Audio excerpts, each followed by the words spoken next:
So Bruno, yeah, I think we can start. We have like 15 people right now.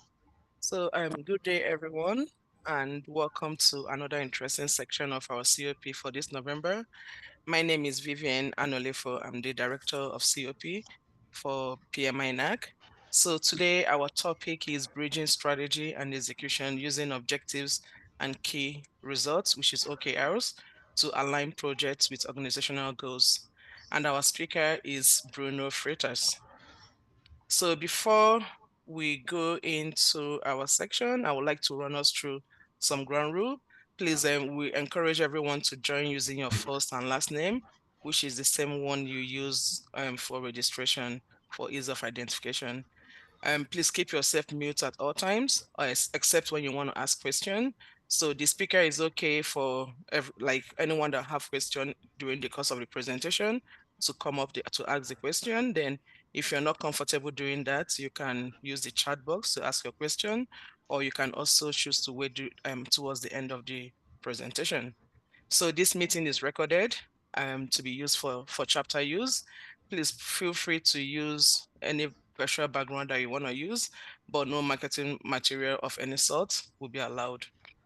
Then, as I said earlier, um, you can feel free to use the chat box to interact, to ask questions, and also to engage with the speaker. So for today's section, our PDU code is here, but if you don't have the opportunity to grab the PDU code now, don't worry. The PDU code will be shared towards the end, and also at the course of during the course of the presentation. Then at the end, I'm going to share the survey link, and we would like to get your feedback of today's section and also how we improve the upcoming sections as well.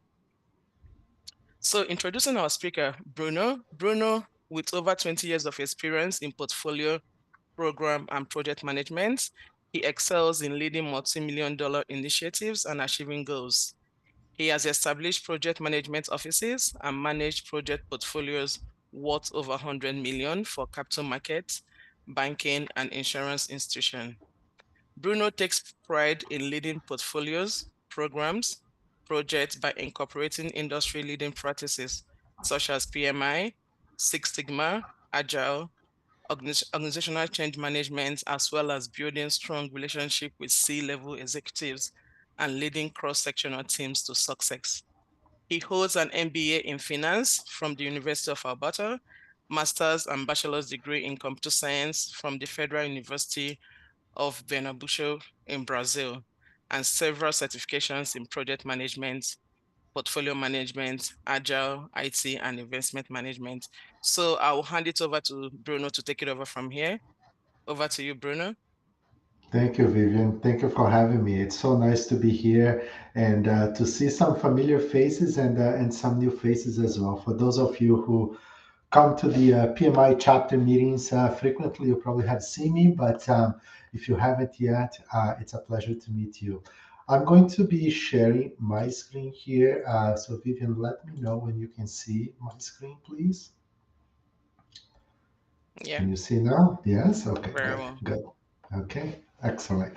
Yes. So, yeah. So today's topic is a topic that is, I found very relevant and very challenging as well for the vast majority of organizations. I would say it's really to have a clarity about their strategic goals and how the various, transformation initiatives are aligned with those strategic goals and how they are delivering the results that the organization is looking for. It's interesting, as Vivian was saying during my introduction, I have led PMOs for several organizations, mostly financial institutions. And, typically those are large organizations, they have very mature teams. Um, they define strategies every year and all that, but it's still there is a challenge in connecting those strategic goals with the various projects and portfolios and programs we have in those organizations. And after you spend so much time and so much money as well executing on those strategies, sometimes, or I should say a lot of times, you don't take the time to make sure that the expected benefits you had for those initiatives were achieved or not. So what I'm going to do today is just to present one technique to help you all to do a better job in aligning strategy with execution. There are many other techniques you can use, but the idea here is to take this time to go through OKRs, which is very popular, very famous, but though I have seen many organizations not doing it properly and struggling to communicate the strategy and why we're doing these projects in our organization. So I'm going to pass the slides here because I promised Vivian that I would finish on time today. So I'll try to do that, Vivian. So for those of you who don't know me, as Vivian said, I have led PMOs and I have been managing programs and projects and portfolios for many organizations in Canada, in Brazil as well, my home country. Most recently, I have been running JBF Consulting, which is a project management consulting company here in Edmonton, and we are focused on maturing portfolio program and project management practices across organizations. So I also have been uh, the judging committee member for some of the PMI awards in regards to PMOs, right? So I'm a judging committee member for the PMO Global Award, also the PMO Brazil Award, where basically we look at what various PMOs across the world are doing and what are the best practices, right? What are the challenges, how they are contributing to the organizations. And one theme is that every single one of those PMOs, the best PMOs, they are really adding strategic value to the organization. So they do a lot more than just being executing projects. They are concerned about having clarity about the strategy of those organizations, how the projects are supporting those strategies as well. And after that, whether or not the benefits they had in the business case and all that had been achieved. So it's more comprehensive than most PMOs do today, which is mostly managing projects and programs. And some PMOs are more concerned about compliance, right? Or do you have your project charted? Have you followed this process? Do you have this? Do you have that? This is, an important task, but sometimes it's not the most important task. And certainly, the best PMOs in the world, they focus a lot more in delivering the strategic goals the organizations are looking for.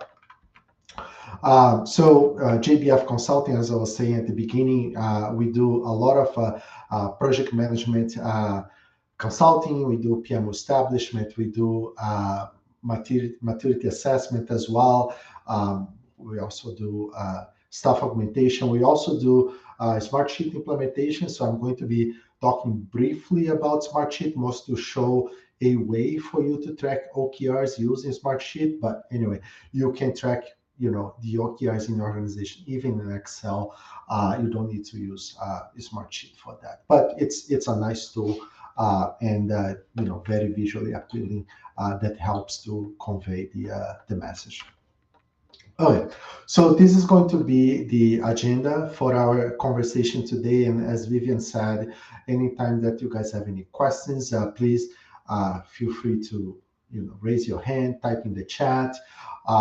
And I'm going to try to make this very interactive as well. We have a few polls here, but I really would like to encourage you and invite you to exchange some ideas, right? Because that's the whole objective of this conversation as well, as for us to share experiences. And I know some of you are getting lunch now, so feel free to interact with us, the way that you feel most comfortable. Okay, so before I jump into let's say the theory on the content of my presentation, I will start with a quick poll here, and I'm going to ask you if you have complete clarity on your organizational goals, right, and how your project is contributing to those organizational goals, right? And this is anonymous, so your name won't be there. You can join through your phone or you can join on your computer. Just go to slido.com, type it in the little code over there, and let us know what you think. I want to make sure that everyone is clear on why you're doing your projects, how your projects are contributing to the strategic goals of your organization. So let's see. Let's give a few seconds here to see the results. Okay, it seems that most people they have clarity, so that's good. Okay, so for those of you who are saying no or are saying maybe, would you mind just, if you are not comfortable in speaking up, just type in the chat box what is the challenge? Why you don't have complete clarity on how your project is contributing to your organizational strategy?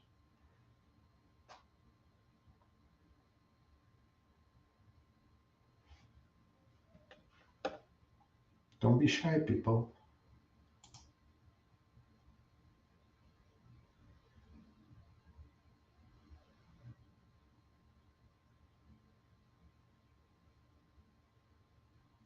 Okay. Seems nobody wants to share yet, Vivian. They are too busy eating their lunch, but that's okay. Let's proceed here. Feel free to type it in the chat box. Leadership think that we should only execute projects and not convinced to be strategic partners. Yeah, that's a good one, David. Bruno, I just got one thing I was going to add is that depending on what type of organization people work with, if you are a project management organization, well, your organizational goals are probably fairly clear in providing project management to your clients. But if you work within an organization that operates or does something different than that, and you perform projects as a result of capital, necessity or operational necessity, that might be a little different, I guess, and why there's a number of people saying yes, um, that I would think is even higher than what I would have expected. I got it. Yeah, no, that's a great clarification, Shane. So if I understood you correctly, in your organization, do you guys do projects for clients, right? It's more a service provider organization. Is that correct? Uh, we don't specifically in my organization, but I'm wondering if a number of people do versus, working for an organization that just does capital projects to expand or meet other business needs. Okay, okay. No, I got it. No, thank you for that. Yeah, this is a interesting perspective, and when I'm doing maturity assessment for organizations, right? Some of our clients are service providers, right? They do projects for other organizations as well, and we typically ask them, do you really know what the client wants to achieve with this project, right? Are you clear about that? And surprisingly, most people they say no, I don't know. All that I know is that I need to build this facility, or I need to finish this, and I'm not super clear on why the client needs that. It's fun enough.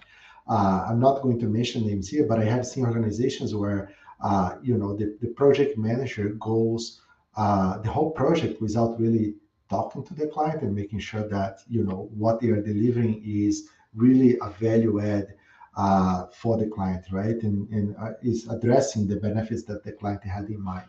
So just a few examples here, but every time that you do have, because the strategy at the end of the day, right, the strategy is a concept, right? You think that if you do those things, you are going to increase your revenue, or you're going to increase your market share, or you're going to be more efficient, but you don't know for sure until you start executing on those initiatives and seeing the results of those initiatives, right? So your strategy might be wrong, but you don't know for sure until you execute, right? So the good thing about OKRs, and I'm going to start jumping here to my next slide here to show to talk about the some of the concepts here. The good thing about the OKRs is that there's more clarity for everyone in the organization on what the organization wants to achieve. Right?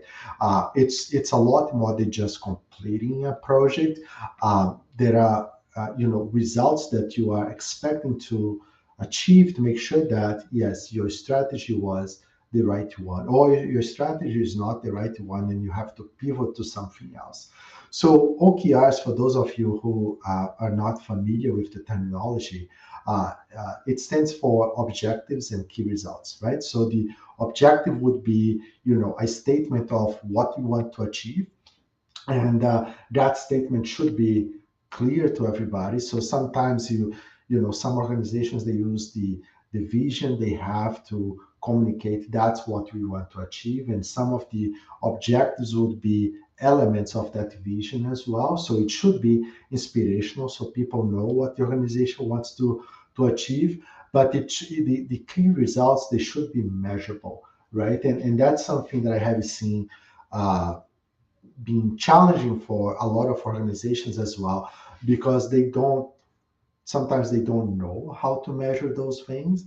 Sometimes they don't want to measure those things, because if you start measuring things, you can perhaps expose some people, you can expose some lack of accountability, or you don't want to be accountable at all for those results. So that's why it's very important for the key results part that you have measurable outcomes, right? And those key results, they should be time bound as well. So it's not like, oh, we are going to be measuring these in 2 years from now, and let's see how things are progressing, right? The cycles you have for OKRs, they are much shorter, right? In some organizations, they do every quarter. Some other organizations, they do, every 6 months. Some organizations, they do every year, but they have, interim cycles as well to see if they are doing a good job in progressing that. And then the focus of the project manager also changes and expands a little bit. And I think as I go through the examples that I have for this presentation today, it's going to become a little bit more clear. But anyway, most people in this conversation, at least, they said they have good visibility. They know why they are doing those projects. That's great. The reality we have seen in the market in some studies as well is that less than 1/3 of the organizations, they really say that the transformation initiatives were improved the organization performance or achieve the results they were looking for and were sustained over time, right? So that sustainment part is another important piece that I would like to add here, because a lot of times we finish our projects and then we just forget about it, and we are now chasing the next thing, right? And but there is a lot of thought that you have to put on your projects, right? At least if your organization is a serious organization, and they want to make sure that they are investing the money in the best way possible. A lot of them, they put business cases together, and they say, look, if we make this investment, this is the return we are expecting to achieve, right? And after the business case is approved, the project is implemented, you can measure those results as well and see, yes, we achieved those results, or we didn't achieve those results, and why we didn't achieve those results. And we use that element, that information, to do better next time, right? Of course, it's easier said than done. It takes a while for an organization to really get to this level, but the sustainment part is really important, right? It's really a confirmation that what you're expecting in terms of benefits for your project have been achieved, and it's sustainable over time as well, right? You're going to improve from there. The good thing is that using OKRs, at least the companies that are using OKRs effectively, 83% of them, they have seen a positive impact on performance and strategic alignment. So, I'm not going to be here in front of you to say that OKR is the silver bullet, right? And if you do OKR, your company is going to be perfect. It's not, but you are going to at least to increase the likelihood that you are going to see better results, and you are going to be moving your strategic objectives in a better direction than if you are not using something like OKRs here. So I'm going to move over here, and I'm not going to be boring you with the history about OKRs, because that's really not the point here. We want to try to Shane, what is the source of these stats? Okay, good point, Shane. There are a few. I got these stats from studies from Deloitte, um, McKinsey as well. I have some stats from PMI. I'll make sure that when I share these slides with Vivian, the sources are there as well, so you guys can take a look if you guys want. Okay, but what I want to tell here with these guys is that this whole concept of OKRs is not something new, right? It was first introduced by Andy Grove on Intel when Intel was trying to shift the business from memory chips to microprocessors. It was a lot more challenging at that time, a lot more costly as well. And Intel wanted to make sure that they were focused on achieving that. And a few years after that, Google replicated the concept when Google was still a startup company, a small company, right? And they want to make sure that the investments they were making, especially as they are looking for additional investment, right? They could achieve the results they were looking for. And Google, being an innovation company, they had very let's say strategic goals, right? They were really looking for achieving things that perhaps other companies were not achieving. So that's why they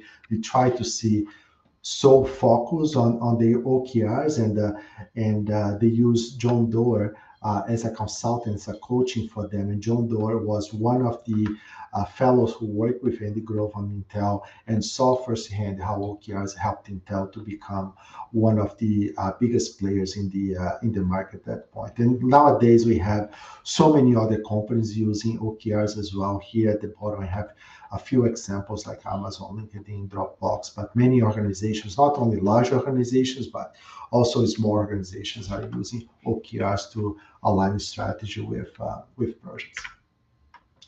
So my next question here, if you guys don't mind going back to Slido, is that have you used OKRs in your organization? Doesn't need to be the organization that you work for right now, but perhaps a previous organization, throughout your career. No, okay. Let's see if a few more people can answer here. Okay, so we have yeses.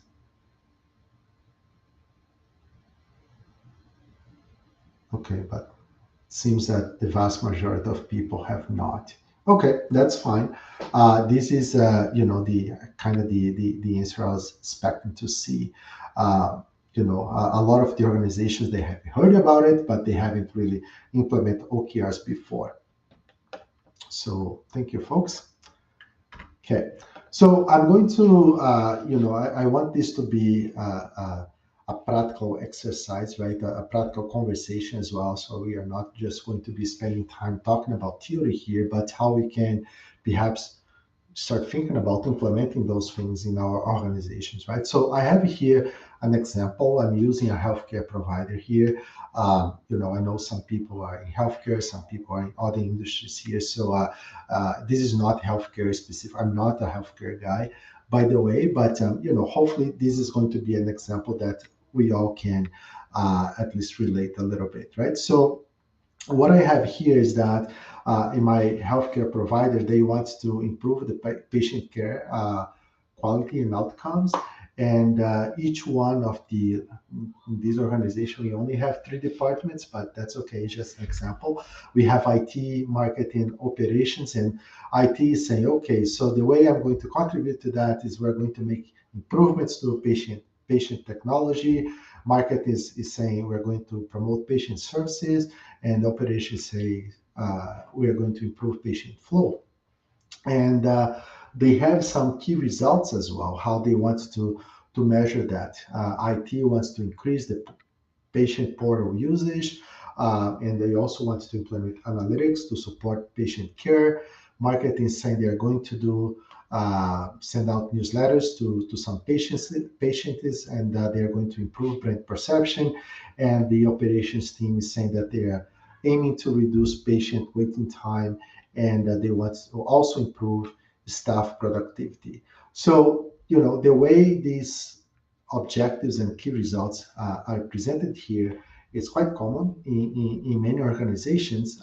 So I would love to hear from you folks, what is the problem with these OKRs, right? So I have another poll, and I promise this is the last one.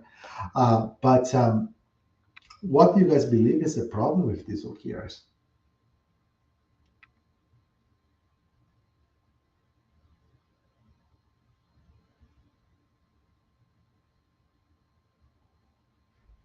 They are generic and not clear. Great.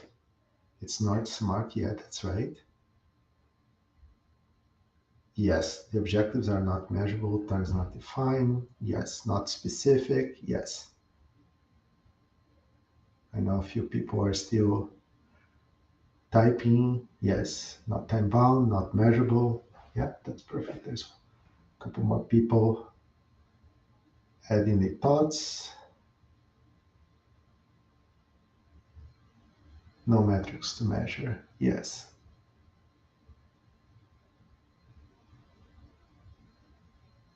It's not smart. Perfect. Yes, you guys all got it right. Okay, excellent. And I would add here, if you don't mind, I'll go back here to my previous slide. One thing that I would add here is that a lot of times these objectives or these strategies are created at the department level, right? So I have my IT department, I'm creating my own strategy, and my team will know what I'm doing and what I want to achieve, but perhaps the folks in the marketing department, the operations department, they have no idea. And the same thing for the operations, for the marketing team, right? So you have these strategies, they mean something to me as the leader of this organization. And sometimes I may have my own biases as well. These things are important to me, but I'm not too sure, or maybe intentionally or unintentionally, they are not really aligned with the overall strategy that I have for my organization, right? And this is a problem because as project managers, right, we typically work with many departments across the organization, right? So you are, I think Francesca wants to say something.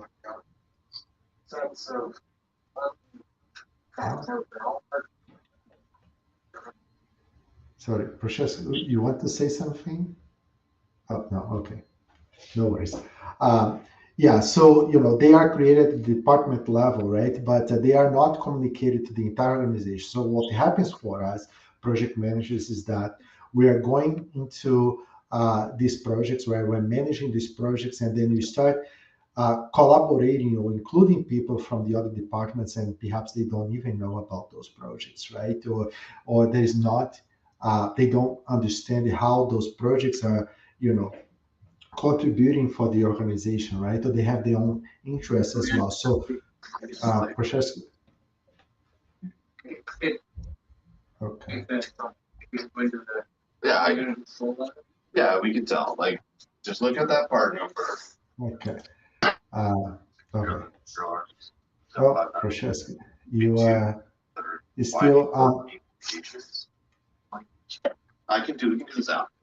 I gotta go call HR. I'm trying to see if I can mute him. okay, perfect. All right. Yeah, Francesca, please feel free to type if you have any questions or comments in the chat box. We want your participation as well, just a lot of background noise. Okay, so let me move on here. And thank you folks for your participation. So we are back to the healthcare provider example here, right? And what I have done now is that I try to make these objectives a little bit more clear, right? So, for example, for the IT department, right? We are processing you. Is there a way, Vivian, for you to mute him? Okay, perfect. So now he's on mute. Okay, excellent. Yeah, so we want to enhance the patient experience, but now we know that's going to be through digital solutions, right? Marketing team, they want to increase awareness and engagement. So it's a little bit more clear. Operations, they want to improve patient flow and improve care efficiency. So it's a little bit more clear, but if you look at, in, just look at those objectives, it doesn't really tell you much, right? So that's why it's important for you to come to one level down, which would be the key results, right? So how do you want, for example, for the IT department, how do you want to enhance patient experience through digital solution, right? What is important for you, right? So in this case, IT is saying we are going to be increasing the adoption rate here. We want to achieve a 90% adoption rate of the patient portal by the end of the year, right? So it's clear on what is important for you, um, and when do you want to achieve that? And same, example applies to the other teams here, right? You have, measurable results, and they are time bound as well. So when you expect to see those results in place. And another thing that I have here is that. Yeah, we can head up. Okay, thanks, Vivian. The other thing that I have here is that I have names for each one of these key results, right? And you are going to find that in some organizations they have the key results without having a name. Sometimes they have only the department. Sometimes they have a couple names, and I have found that it's if you are too vague, right? If you don't have names or if you have a couple names, then you are kind of diluting the accountability, right? Who is responsible for these results? So in this case, achieving 9% adoption rate of the patient portal by the end of the year is John Doe. So, if this is a real person, John, you are the one on the hook to be measuring those things. And we want to see the results of that as well, right? Typically, John, in this case, would be, someone senior in the IT department, like Sarah as well. There would be senior people. They could be, directors or maybe VPs or whatever, and they would be presenting those results to their bosses and maybe to the board or to the executive team as well to show, if they have made significant progress towards the achievement on those things. But most importantly here as well is that I have this little map now with the objectives and key results across the organization. So the one of the key things for OKRs is that we have transparency about what everybody is doing in this organization. So, if I'm a PM in the IT department, for example, I know what is important for the marketing team. I know what is important for the operations team. If I'm someone in the operations team, I know what the other departments are doing as well. So this helps quite a lot to reduce the noise as well. So, if anyone in the organization wants to start something that's not very clearly aligned with what we have here, right? Perhaps that initiative shouldn't be started right now. So that way we have better focus on what we want to achieve. We have a better way to assign our resources, assign our funds as well for those initiatives that matters the most for the organization. So right now I haven't talked about projects at all, right? I'm just talking about what is important for the organization and how those things should be communicated across the company, right? So it takes a little bit of time, but as I said, many organizations, they have a annual cycle of defining strategies and defining goals as well. And sometimes they lack in communicating that to the employees, right? So from an employee perspective, if I know what my organization is looking for, if I can see that there is some discipline in measuring those things, it becomes perhaps more engaging for me as well. I know what the organization is looking for. I'm behind that. It's a great thing, and I feel motivated to work in this organization. Whereas when you don't have clarity about what your organization is doing, sometimes you feel a little bit unstable, and motivate you to perhaps look elsewhere for another job or something like that, or don't be as efficient as you could be in the job that you have today. So in this case here, in this example, as I said, we have everything that is clear now. We have accountability, we have key results, but I don't have projects yet, right? But at least my success criteria for my organization is defined, right? And we can use that now as a way to prioritize perhaps the many project ideas that we are going to get from the other levels of the organization. Okay, and once again, if you guys have any comments or questions, please feel free to type it in the chat box. Okay, but I'll continue talking here. So the next information that I have now is that now I have the project initiatives, right? So I now I know what my organization is looking for. I know how the organization wants to measure, and now I have my project, right? And in this example here, I'm just trying to make it simple. I have one project aligned with any key result, but you may have several projects, right? You don't need to have just one. But at least for me, it's there is clarity, and when you are going through, I don't know, some organizations have a roadmap process, right? So uh, the project owners or the people across the organization, they are submitting project ideas, and they want to make sure that there will be funds and there will be resources to work on those projects in the following fiscal year. So, but as you are going through this process, right, if you are receiving these and the PMOs that are really adding value to those organizations, they coordinate and they facilitate this process quite a lot. They consolidate all this information. Sometimes they help the project owners or the folks who have the project idea with things like let's calculate the cost for this project, high level cost, of course. Let's calculate how many resources we need. Let's calculate the high level duration of this project. Let's calculate perhaps the some of the high level risks, some of the dependencies we may have across these various project ideas that we have here, right? Let's calculate ROI, NPV, payback. So you are making decisions based on how these initiatives are going to contribute to your organization, how they align with the strategy of organization, which is now clear for everybody, right? And to the point that when we get to this stage in our strategic mapping here, right, to see the projects, now we know how each one of those projects are aligned with the strategy of the organization. This has been communicated to everybody. So people across the organization should have this transparency, right? So if I'm a PM now working on the patient portal upgrade and I need some help from the marketing folks or from the operation folks, when I reach out to them, it's not going to be the first time they hear about the patient portal upgrade. They may not know all the details about that project, but they know it's an important thing for the organization. They know what is the strategic objective of that portal as well. So most likely they will be willing to cooperate with me, right? And if I'm doing this job, this let's say this upfront planning, I have already reached out to those teams and I said, hey, operations team, I'm going to need two folks from your team to help me out with this patient portal upgrade next year.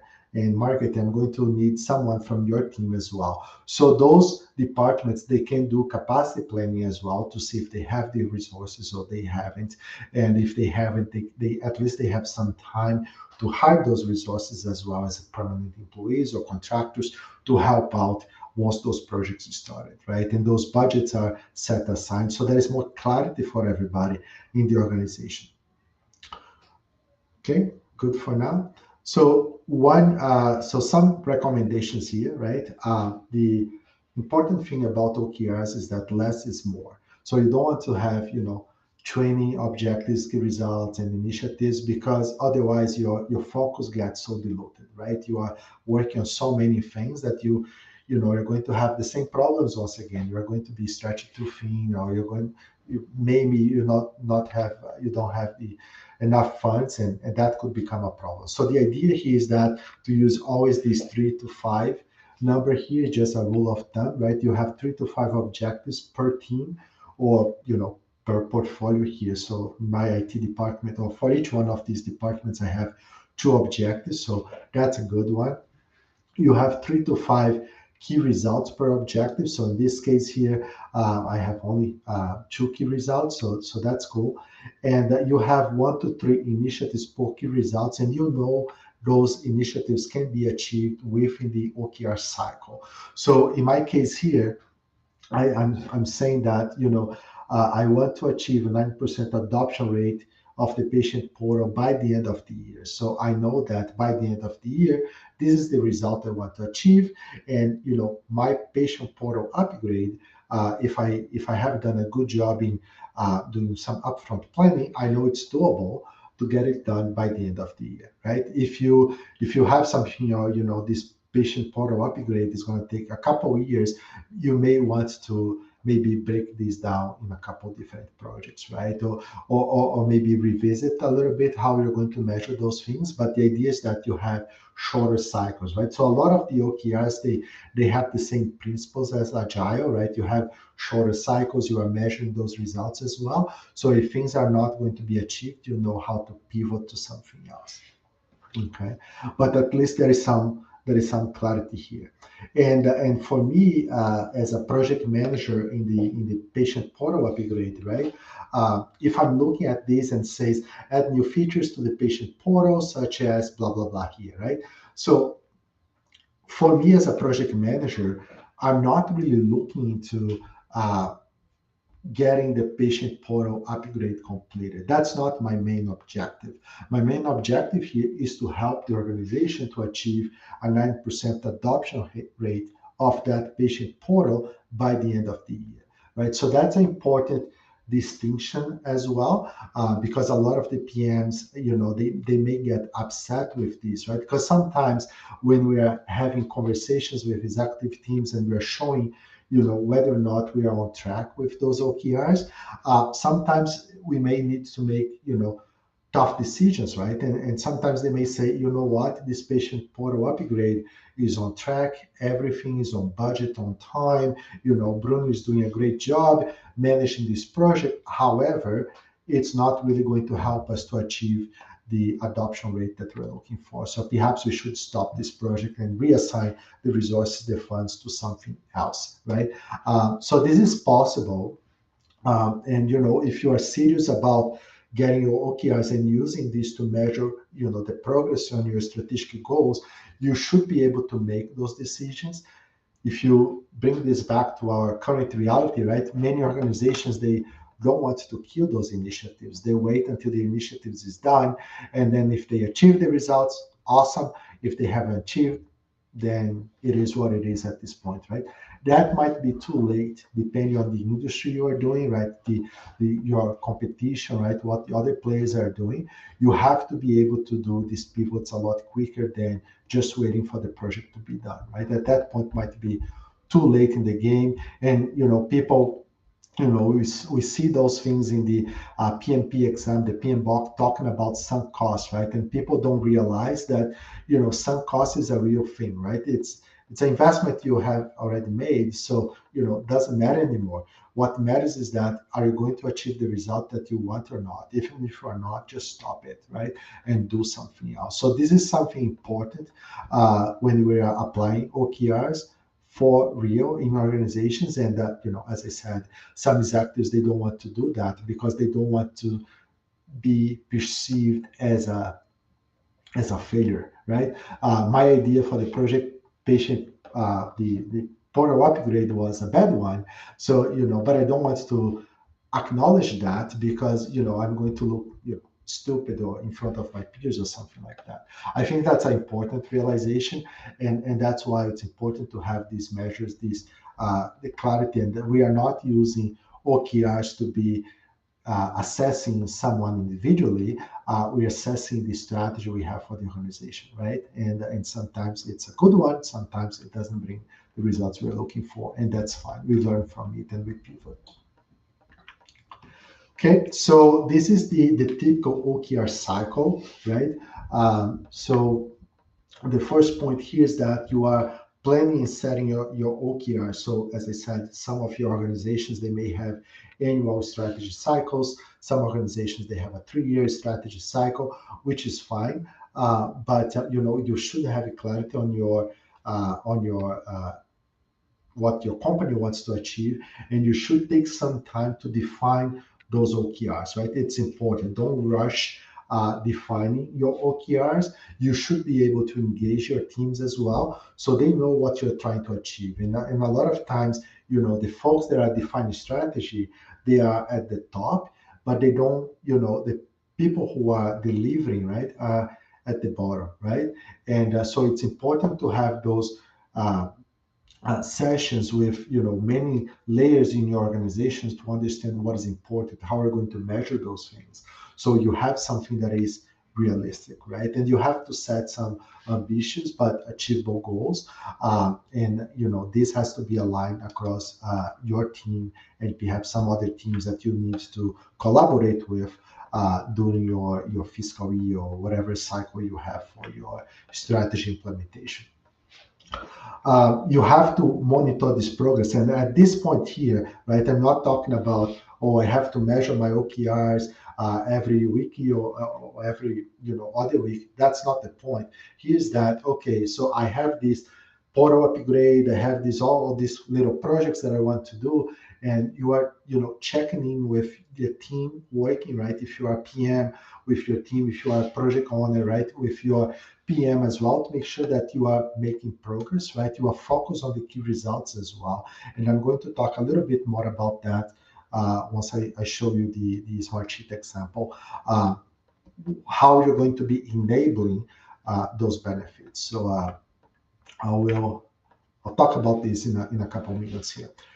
The other thing here that you have is the mid-cycle review, right? So if your OKR is a quarter long, right, or a 6-month long, right, you have a mid-cycle review, right, that you are looking at the progress you have made, right? Are you on track to enable those benefits for your organization or not?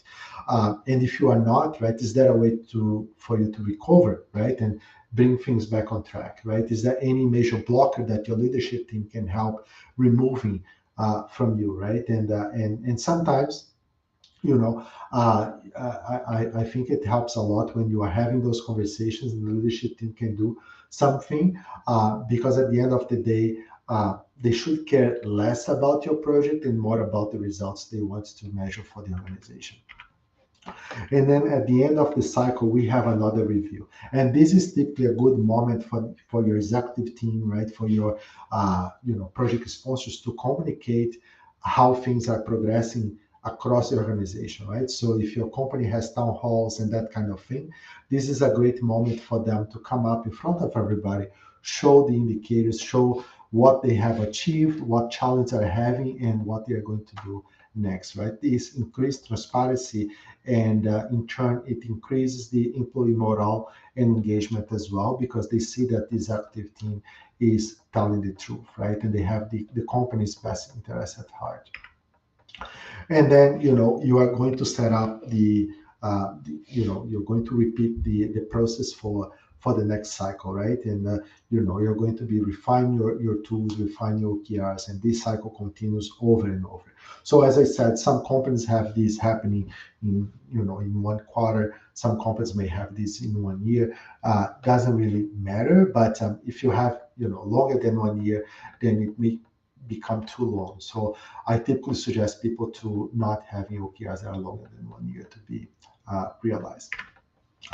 So I know that we have only 10 minutes left here, Vivian. So what I'm going to do is that I'm going to switch gears here and show my my tracker. So just give me one quick second here. All right, cool. So Vivian, can you see my screen? Thumbs up? Yeah, okay, cool, excellent. Okay, so what I have here, folks, is example of OKR dashboard, right?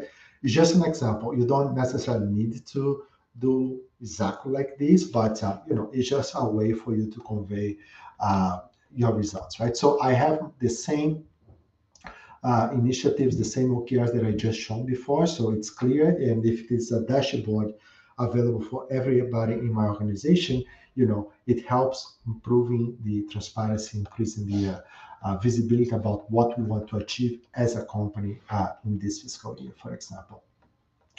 Then I have my health indicators here, right? So for each one of these key results, I have a little uh, health status here to say, yes, we are on track to achieve this by this time, or we are not, right? And we have, the greens and reds and yellows and all that. And you can, of course, define for your organization what they mean.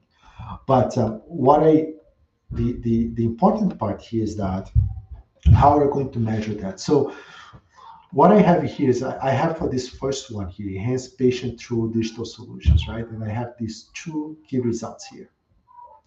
So I want to make sure that by the end of the year, I'm achieving a 90% adoption rate of my patient portal. And in this example here, I have been measuring the adoption rate for my patient portal year over year. And I can see that it has increased, but perhaps now we are in 2024, we are already in November. I'm not too sure if we're going to get to the 90% adoption rate by the end of the year. As a matter of fact, I'm saying that we probably are not because it's red here, right? So, and in my patient readmission rate here, I can see a decrease, and they want to decrease by 15% here, the readmission rate. So that's cool. I think that's progressing well, and probably we're going to get there, but perhaps we have some challenge, right? So what I'm trying to say here is that I'm trying to measure the results that my organization wants to achieve, and not so much whether or not my project is on track or not. In this example here, perhaps it's not a great example, but I have my two projects, and one is in red and the other one is yellow. So they're probably not progressing well. But even if those two initiatives were green, I still could have my KPIs or my key results as red and yellow, right? So that means that, yes, we are making this effort, we're making this investment, we are working towards doing those projects, but they are not bringing the results that I'm looking for. So therefore, I might need to shift this or to pivot this to something different, right? I might not be able to achieve the result that I'm looking for. And that will be fine, right? That will be fine because that's clear.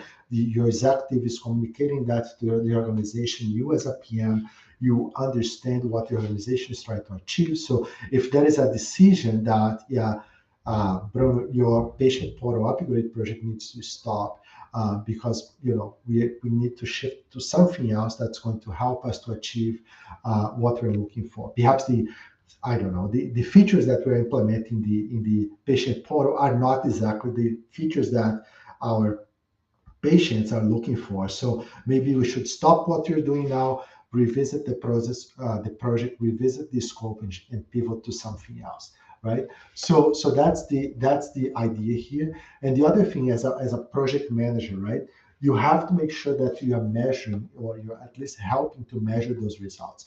In this case here, if my project is directly aligned to achieve this 90% adoption rate, right? How are we going to be measuring that, right? Do we have the data, right? Do we have the dashboard? Do we have a baseline today, right? So in this case here, I have my data from the previous years. That's great. But in a lot of cases, I don't have it, right? So I'm going to be working with my project owner here in how are we going to get to this data, right? How are we going to be creating reports to be providing this data? How often we're going to be reaching out to our patients to ask them about whether or not they are using the patient portal, right? That's something that you as a PM needs to think about when you are doing your project and how you're going to be enabling that, right? So this can go beyond your simply implementing your new patient portal system here because you are really now trying to help the organization to measure those results, right? And after your project is completed, the work is not done, right? You complete the patient portal upgrade, but you may want to continue measuring this for another year or so. And, this can be your PMO facilitating the measurement of these benefits until they are realized. Or this can be, John Doe, our business leader here. Now they have the reports, the dashboards that you help creating for them. They can continue tracking that and providing that information back to the executive team, right? So just an example, of a OKR dashboard, OKR tracker that you can create, right? It communicates a lot of information for the organization. It provides a lot of information for your executive team as well. Because for the most part they are not super concerned about your, you know, uh, how much money you have invested, or how much money you still need, if you have the resources or not. Yeah, they may need to have those conversations with you, but if they are conveying this message to the CEO, conveying this message to the board, conveying this message to the organization, that information is less important. It's more important to make sure that we are achieving the results that we set for as a company. Okay, so I'm going to go back to my slide here, Vivian, and I have just one final slide. Okay, you can see my screen again, right, Vivian? The slide. Okay, cool. Okay, folks. So just to wrap up here, because I promised Vivian that we'll finish on time this time. OKRs, they are much more than just defining goals for your organization, right? They are really a shift in mindset, and asking everybody to help collaborate in a way that is transparent to everybody. People are more focused on they have to achieve. They are able to say no to things that are not really helping them to achieve the results they are looking for, right? But there are a few considerations that you have to keep in mind when you're doing these. One is that you have to start small, right? Like anything, you may want to define just for your own department, right? These are the objectives and key results that we have. Let's see how that works, right? And let's communicate that internally. And then, depending on the results and the transparency you provide, you want to share that with the other folks across the organization, right? It's important that your OKRs are transparent. So even if you are using those only in your own team, at least everybody knows about them now, right? It's not a surprise, right? And you can clearly show to other people as well. These are things that are important to us. This is where we're at. These are the challenges we're having, right? You are focused on outcomes, not activities, right? So that's why I keep repeating your projects. Yeah, they are important, but they are not more important than your company achieving, the strategic goals. So we have our role as a PM then shifts to help the organization to achieve the organizational goals, right? And how we're going to measure those things. And it's an opportunity for us to review, reflect, and pivot, right? Just because we start a project, we don't necessarily need to finish it, right? If it is not bringing the value that the organization was expecting to achieve, then there is an opportunity for us to pivot to something else, right? And that's again is what the best PMOs in the world are doing today. They have clarity on what is important for organization. They help them measure those things, and they are not afraid of making tough decisions and reassign people and money and other things to other projects if those results that really matter for the organization are not going to be achieved. Okay. And I think with all that, I finish here. Vivian, folks, you have my contact information. So if you guys want to chat about it, or if you want to ask questions, please feel free to reach out. I'm always happy to connect with you folks. Thank you so much, Bruno. There's a question in the chat box by Steven. So he says so this question came in when you were showing the tracker. So the question reads, where is the business area in this? Isn't the business responsible to define key results?